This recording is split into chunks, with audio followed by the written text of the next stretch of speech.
네, 오늘 저는 주신 말씀을 가지고 거룩한 부흥을 갈망하라 라고 하는 제목을 가지고 하나님 말씀을 증거하겠습니다. 사사시대를 보게 되면 사사시대는 영적으로 굉장히 어두웠던 시대였습니다. 왜 그 시대가 어두웠던 시대였고 흑암의 시대였는가 하면 그 시대에 하나님의 말씀이 사라지고 하나님 말씀의 권위가 사라졌기 때문에 그렇습니다. 그 징조가 바로 하나님 말씀 대신에 자기 소견대로, 자기 뜻대로, 자기 주장대로 행했던 시대가 사사시대였습니다. 사사기 21장에 보게 되면 자기의 소견에 옳은 대로 행하였더라 라고 했던 것입니다. 하나님의 징벌을 받을 수밖에 없습니다. 왜요? 자기가 자기 삶의 기준을 삼고 살아왔기 때문에 그렇습니다. 우리 인생의 가장 큰 축복은 무엇입니까? 그것은 우리가 하나님과의 관계에 달려 있습니다. 우리가 하나님과 어떤 관계를 가지고 사는가에 따라 우리의 인생은, 우리의 미래는 분명히 달라질 수밖에 없는 것입니다. 만약 우리가 하나님과의 관계가 잘못되었다고 한다면 어떻게 해야 되겠습니까? 가장 먼저 하나님께 달려와서 우리의 잘못을 회개하고 자복하고 또한 통회하는 시간을 가져야 할 것입니다. 이스라엘 백성들이 하나님을 떠나고 말씀을 떠났을 때에 하나님은 그들에게 70년 동안의 바벨론의 포로 생활을 하게 하셨습니다. 그리고 70년이 지난 이후에 다시금 하나님은 그들에게 해방의 기쁨을 맛보게 하셨습니다. 이스라엘 백성들은 바벨론 포로 생활 가운데 극심한 고통을 겪고 난 이후에 다시금 예루살렘으로 돌아오기는 했지만 돌아와서 보니까 분명히 하나님의 은혜였지만 문제가 해결된 것이 없다는 것을 그들이 알게 된 것입니다. 무슨 말이냐 하면 여전히 어려운 문제들이 많았다라고 하는 것입니다. 예루살렘 성벽은 어떻게 됐습니까? 무너진 채로 방치가 되어 있었고 성문은 불에 탄 채로 오랫동안 무려 150년 동안이나 성문이 불에 탄 채로 그냥 그 상태에 있는 모습을 그들이 보게 된 것입니다. 이러한 때에 느헤미야는 어떤 사람이었냐면 바사왕의 술 맡은 관원 아닙니까? 이 술 맡은 관원인데 직접 예루살렘에 와서 예루살렘의 성벽을 재건하고 하나님의 뜻 가운데 놀라운 하나님의 은혜의 그런 기적을 체험하고 맛보게 했습니다. 그리고 난 다음에 이스라엘 백성들은 영적인 부흥을 일으키게 됩니다. 오늘 저는 본문의 두 가지로 교훈을 얻고자 합니다. 첫 번째는 영적인 부흥은 말씀을 갈망함에서 오는 것입니다. 1절 말씀 보게 되면 이스라엘 자손이 자신들의 성읍에 거주하였더니 7째 달에 이르러 모든 백성이 일제히 수문학 광장에 모여 학사 에스라에게 여호와께서 이스라엘에게 명령하신 모세의 율법책을 가져오기를 청하매라고 했습니다. 여기 보게 되면 지금 누가 청했다는 겁니까? 이스라엘 백성들이 먼저 청했다는 거예요. 어떤 청입니까? 학사 에스라에게 수문학 광장에서 모여서 모세의 율법책을 가져오기를 청했다라고 하는 것입니다. 이게 무슨 말이냐 하면 그들에게는 영적인 목마름이 있었다는 것입니다. 다시 말하면 하나님을 향하는 갈망이 있었고 하나님을 향한 목마름이 있었다라고 하는 것입니다. 그래서 그들은 다른 어떤 것보다도 하나님의 말씀을 듣고 싶어 했다라고 하는 것입니다. 우리는 주일날 하나님께 거룩한 예배를 드리고 거룩한 산 제사가 되기를 소망하지 않습니까? 우리가 이 땅에서 거룩한 주일이 되고 거룩한 산 제사가 되려면 오늘 마찬가지로 우리가 말씀에 대한 목마름이 있어야 한다라고 하는 것입니다. 우리가 문제를 만났을 때 그 문제를 풀려고 이리저리 뛴다고 문제가 해결되는 것이 아닙니다. 어떻게 됩니까? 다시금 말씀으로 다시금 하나님께 나와야만 그 문제가 해결된다는 것입니다. 그러니까 영적인 부흥은 말씀으로부터 시작된다는 것입니다. 우리가 말씀을 기대해야 합니다. 말씀을 사모해야 합니다. 말씀을 좋아해야 합니다. 말씀 그 자체를 좋아해야 합니다. 왜 그렇습니까? 그 말씀 속에서 하나님의 놀라운 은혜와 축복이 있기 때문에 그렇습니다. 예전에 보게 되면 우리가 한국의 독특한 문화 중에 하나가 바로 부흥회라는 문화인데, 예전에 보게 되면 제가 어릴 적부터 보게 되면 1년에 교회에서 한 번쯤은 매년마다 부흥을 했던 것 같아요. 그러면 참 강사분들이 목사님들 오셔서 예배 가운데 어떨 때 일주일 동안 하기도 하고, 참 그때는 많이도 모이고 예배를 사모하고 말씀을 사모하기도 했습니다. 그 영향으로 한국교회는 7, 80년도에 정말 놀라운 세계 역사에 정말 전무한 그런 일 정도로 한국은 부흥의 역사를 이루었습니다. 그런데 지금은 어떻습니까? 이 부흥이라는 단어조차 지금 사용하기가 어려울 때를 우리가 맞이하고 있습니다. 그렇다면 왜 안 될까요? 왜 없을까요? 무엇이 문제입니까? 하나님께 문제가 있습니까? 아닙니다. 하나님은 전혀 문제가 없습니다. 문제는 누구한테 있느냐? 바로 우리한테 있다는 거예요. 어떤 문제냐면 오늘의 성도들은 하나님 말씀을 그렇게 기대하지 않습니다. 그렇게 갈망하지 않는다는 거죠. 그냥 들으면 좋은 말씀 정도로 우리가 받기가 쉽기 때문에 그렇습니다. 아닙니다. 우리는 어떤 것보다도 하나님의 말씀에 대한 갈망이 넘쳐야 하는 것입니다. 우리가 왜 하나님께 매일매일마다 성경 읽으라고 권면하고 있습니까? 왜 그럴까요? 인간의 본능은, 우리 사람의 본능은 예외가 없습니다. 자기가 하고 싶은 대로 살기를 원하고 자기가 가고 싶은 대로 가기를 원하기 때문에 그것을 바로 잡아주는 것이 뭡니까? 바로 하나님의 말씀이기 때문에 적어도 우리가 매일매일마다 말씀을 읽고 묵상하고 암송하라고 하는 겁니다. 왜? 하나님 말씀이 내 삶의 기준이 되고 표대가 되고 방향이 될 때에 그 삶과 그 신앙이 올바른 삶이 되기 때문에 그렇습니다. 예수님 말씀하셨습니다. 사람이 떡으로만 살 것이 아니요 하나님의 입으로 나오는 모든 말씀으로 살 것이다 라고 했습니다. 물론 우리가 살려면 떡이 필요합니다. 음식도 필요합니다. 그러나 근본적으로 중요한 것은 뭐라는 겁니까? 예, 바로 하나님의 말씀이라고 하는 것입니다. 지금 어떤 시대입니까? 지금은 맛집 전성시대 같아요. 조금 유명한 맛집은 엄청난 손님들이, 고객들이 많이 찾아옵니다. 자리가 없어요. 수많은 사람 찾아옵니다. 왜 찾아갑니까? 맛있는 걸 먹으려고. 어떤 사람은 1시간, 2시간 차를 내서 그거 한 그릇 먹고 집에 오는 거 아닙니까? 마찬가지라는 거예요. 그러한 갈망으로 말씀을 받아라는 거예요. 그런 마음으로 예배를 드리라고 오늘 본문에서 말씀하는 것입니다. 3절 말씀 보게 되면 수문학 광장에서 새벽부터 정오까지 남자나 여자나 알아들을 만한 모든 사람 앞에서 읽음에 뭇 백성이 그 율법책에 귀를 기울였는데 라고 했습니다. 중요한 사실은 뭐냐면 그들이 율법책에 귀를 기울였다는 거예요. 사람에 관심 둔 것이 아닙니다. 뭘 관심 두었다는 겁니까?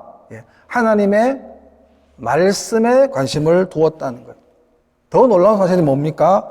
새벽부터 정오까지, 그러니까 적어도 6시간 동안 그들은 말씀을 들었다는 거예요. 놀랍지 않습니까? 지금 우리가 2시 예배 드리면 8시까지, 오늘 오후 8시까지 지금 설교하고 말씀 듣는 것과 똑같다라는 거예요. 얼마나 말씀에 갈망했으면 우리 6시간 동안 그들은 하나님의 말씀을 들었다라고 하는 것입니다. 에스라는 백성들에게 하나님 말씀을 읽었습니다. 그리고 이스라엘 백성들은 하나님 말씀을 들었습니다. 그들에게 사모하는 마음을 주셨습니다. 그래서 그들은 하나님 주신 말씀으로 읽고 듣들었다라고 하는 것입니다.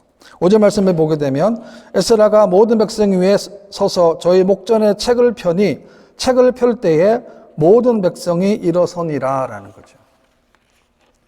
이스라엘 백성들은 하나님 말씀에 대한 경외심으로 성경을 펼 때 어떻게 했다는 거예요? 일어섰다는 거예요.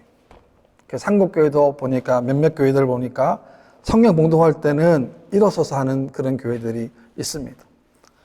이것은 뭐냐면, 이런 태도는 뭐냐면 하나님 앞에서 겸손한 태도를 보여주는 것이고 동시에 이 말씀을 듣고 순종하겠다는 의지를 나타내는 그런 표현이 되는 것입니다.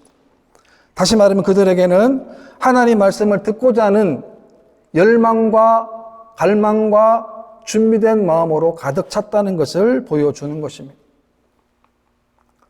여러분 인생을 승리로 사는 사람들을 보십시오. 뭐가 다르다는 거예요? 모두가 다 태도가 달랐습니다. 네. 우리가 살면서 태도만큼 중요한 것이 없다는 거죠. 왜냐하면 누구나 인생 살다 보면 실패를 경험하고 잘못을 경험하기 때문에 그렇습니다. 여러분 베드로를 보십시오. 밤이 맞도록 수고했는데 고기를 그날 한 마리 못 잡았습니다. 얼마나 실망했겠습니까? 얼마나 낙심됐겠습니까? 그때 주님 말씀하십니다. 깊은 곳에 가서 그물을 내려 고기를 잡으라는 말씀을 주님이 하십니다. 여기서 중요한 것은 깊은 곳도 아니고 그물도 아니에요. 배도 아닙니다. 뭐가 중요합니까? 바로 주님의 말씀이라는 거죠.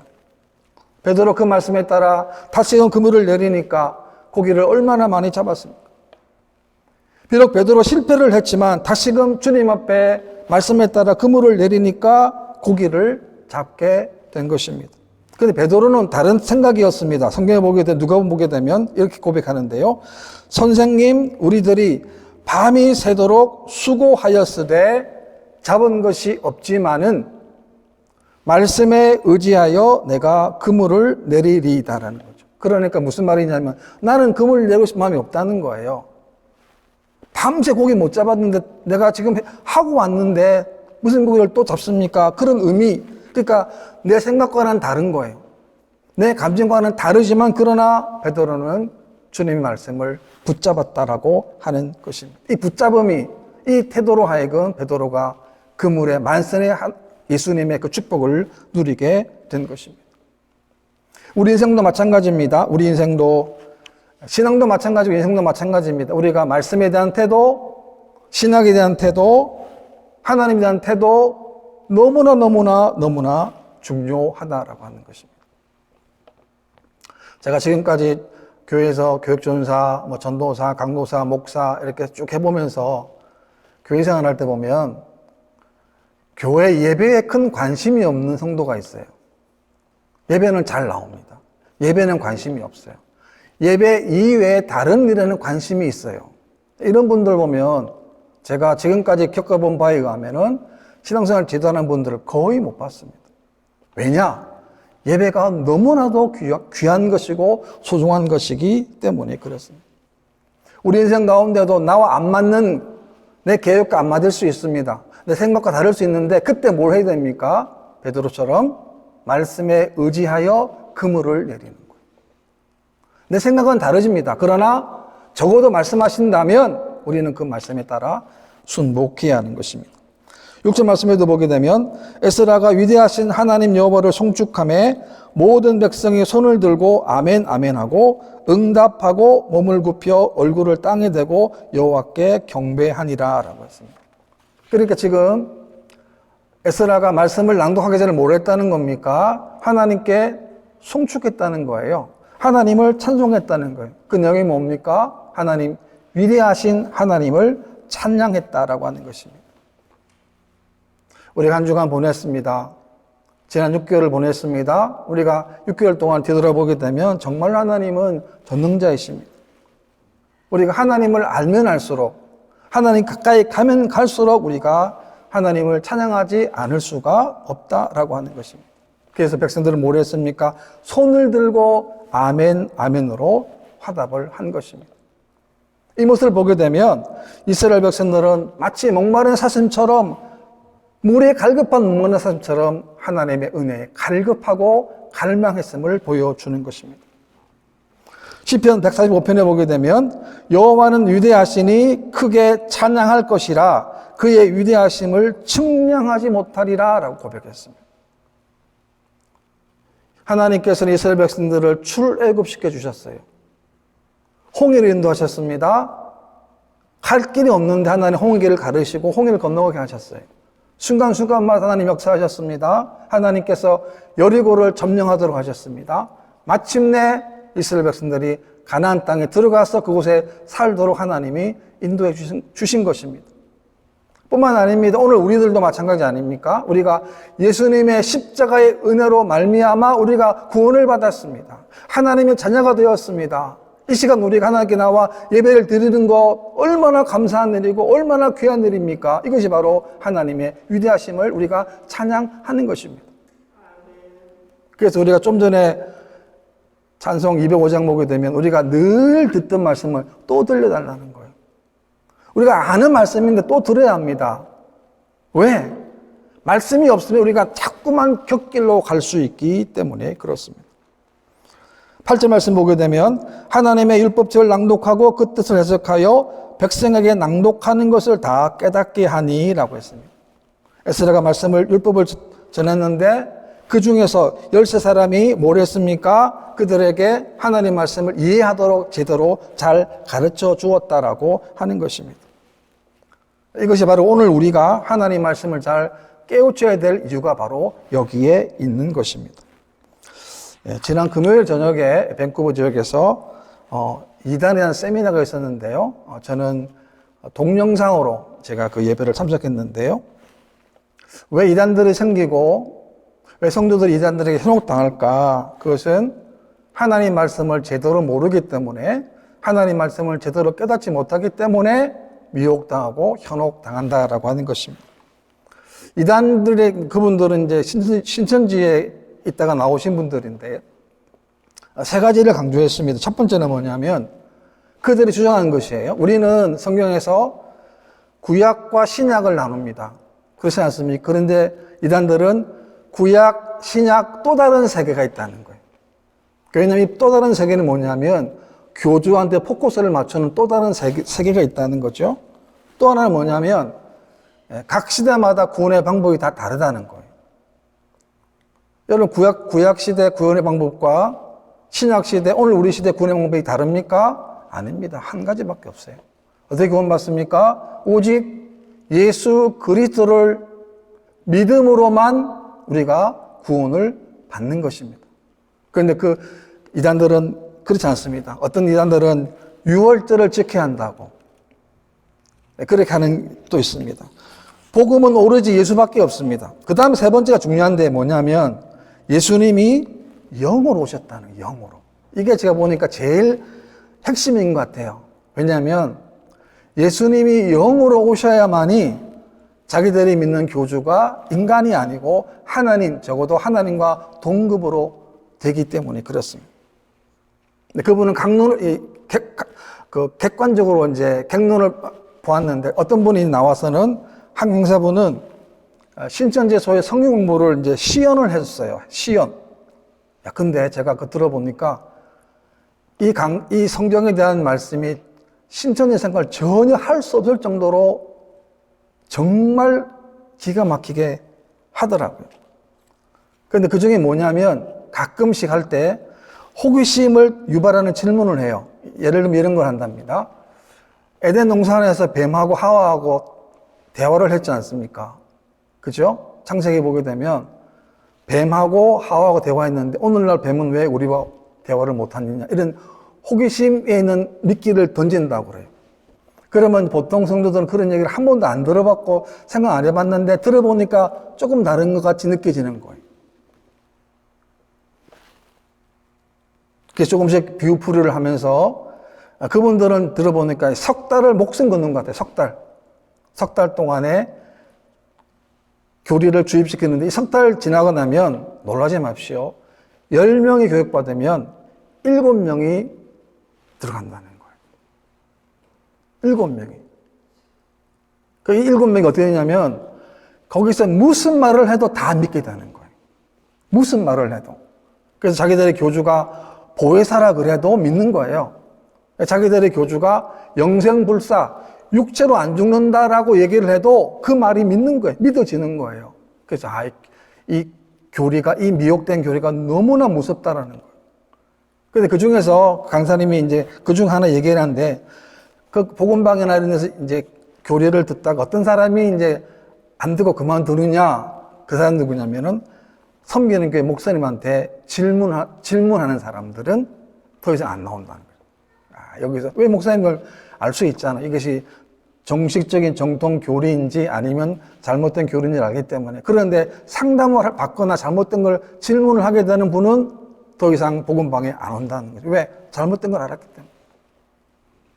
우리 그렇습니다. 말씀을 우리가 잘 깨달아야 하는 것입니다. 그 다음에 두 번째는 영적인 부흥은 말씀에 대한 올바른 반응에 따라 일어나는 것입니다. 9절 말씀인데요. 백성이 율법의 말씀을 듣고 다 오는지라 총독 느헤미야와 제사장 겸 학사 에스라와 백성을 가르치는 레위 사람들이 모든 백성에게 이르기를 오늘은 너희 하나님 여호와의 성일이니 슬퍼하지 말며 울지 말라 하고라고 했습니다. 그렇습니다. 우리가 예배 드린 다음에 중요한 것은 뭡니까? 예배 드린 다음이에요. 말씀을 듣고 난 다음에 우리가 어떻게 살아갈 것인가를 우리가 한 번쯤 생각해 보는 거예요. 본문에서는 어떻게 됐습니까? 그들이 눈물을 흘렸다는 거예요. 왜 눈물을 흘렸겠습니까? 하나님 말씀 들어보니까 그동안 자신들이 하나님의 뜻대로 살지 못했던 죄악의 그 아픔의 슬픔이 눈물로 나온 거예요. 자기를 보게 된 겁니다. 자기들의 죄를 보게 된 거예요. 시편에 보게 되면 주를 멀리하는 자는 망한다라는 말씀이 있는데 그렇습니다. 자기 선조들이 말씀을 떠났고 하나님을 떠났기 때문에 그 고통과 그런 압박과 그런 어려움들을 겪었음을 그들이 알았기 때문에 그렇습니다. 사도행 2장 말씀 보게 되면 베드로가 설교를 합니다. 그때 설교가 끝났을 때에 회개 역사가 일어났습니다. 그들이 그 말을 듣고 첫 번째는 마음에 찔림이 왔다는 거예요. 왜 마음에 찔림이 왔겠습니까? 들어보니까 예수님을 십자가에 죽인 사람이 다른 사람이 아니라 바로 자기들이, 유대인들이 사실을 알고는 그들이 찔림을 받습니다. 또 하나는 뭐냐면, 그래서 그 다음 뭐냐면, 우리가 어찌할꼬라는 게, 어찌할꼬. 베드로는 회개하고 세례를 받아라고 얘기했는데, 그날 3,000명이 돌아왔습니다. 끝이 아닙니다. 그 이유를 보게 되면, 그들이 사도의 가르침을 받았습니다. 서로 사귀며 함께 떡을 떼었습니다. 그리고 함께 기도하는 모임, 기도하는 삶으로 그들이 바뀌었다라고 하는 것입니다. 본문에서도 에스라 지휘자들은 울지 말라는 거예요. 왜? 오늘은 안식일이고 기쁜 날이기 때문에 그렇습니다. 10절 말씀에도 보게 되면 또 느헤미야가 또 그들에게 이르기를 너희는 가서 살찐 것을 먹고 단 것을 마시되 준비되지 못한 자에게는 나누어 주라. 이날은 우리 주의 성일이니 근심하지 말라. 여호와로 인하여 기뻐하는 것이 너희의 힘이니라 하고라고 했습니다. 이것이 뭘 말하냐면 우리가 예수 믿는 성도의 축복이 뭐냐? 그것은 절망의 상황 가운데서도 절망을 딛고 기뻐할 수 있다는 겁니다. 감옥에서도 연단 가운데서도 절망적 상황 가운데서도 하나님을 우리가 바라볼 수 있는 것. 그래서 뭐라 그럽니까? 살찐 것으로 먹고 단 것을 마시되 그리고 준비되지 못한 자들에게 나누어 주라는 것. 어려움 당한 사람 성경 말씀에도 보게 되면 고아와 과부 나그네를 함께 동참하고 함께 즐기라는 것. 복음은 절대로 가난한 자를 외면하지 않습니다. 그들과 함께 손을 잡고 나아가는 거예요. 그들의 마음과 하나가 되는 것을 말씀하는 거예요. 그러니까 우리가 드리는 예배는 뭐냐면 우리가 지금 드리는 예배는 하나님의 사랑을 우리가 확인하는 시간인 거예요. 한 주간 동안 우리는 인식하든 인식하지 못하든 간에 하나님의 사랑으로 살아왔습니다. 또 이번 한 주간 동안 마찬가지입니다. 우리는 하나님의 사랑으로 살아가게 될 것입니다. 시편 19편에 보게 되면 여호와의 율법은 완전하여 영혼을 소성시키며 여호와의 증거는 확실하여 우둔한 자를 지혜롭게 하며라고 했습니다. 하나님 말씀은 완전합니다. 완전 무결하다는 거죠. 그래서 우리 인생의 영혼을 소성케 하는 거예요. 새 힘을 주는 것, 새 은혜를 주는 것, 새 능력을 주는 겁니다. 그리고 우둔한 자, 어리석은 자가 어떻게 됩니까? 지혜롭게 된다는 거죠. 왜요? 하나님 말씀에 순복함으로 말미암아 우리들에게 그 말씀이 우리들에게 지혜로 함께 하기 때문에 그렇습니다. 우리는 거룩한 부흥을 열망해야 합니다. 내 안에 하나님 말씀으로 가득 차야 합니다. 우리는 말씀 앞으로 나아가야 합니다. 말씀 앞으로. 말씀을 좋아하십시오. 말씀을 듣는 시간 힘듭니다. 물론 우리 힘들죠. 피곤하고 힘들지만 그러나 매일매일 가운데 우리가 하나님 말씀을 접함으로 말미암아 우리의 심령이 살아나는 거예요. 그것이 우리 가정을 살릴 것이고 우리의 미래를 살릴 것이고 우리의 자녀를 살릴 것이고 우리의 교회, 세입교회를 살리게 될 것입니다. 왜냐하면 그것이 바로 하나님의 부흥이기 때문에 그렇습니다. 이런 믿음으로 승리하는 여러분 되시기를 주님의 이름으로 축원합니다.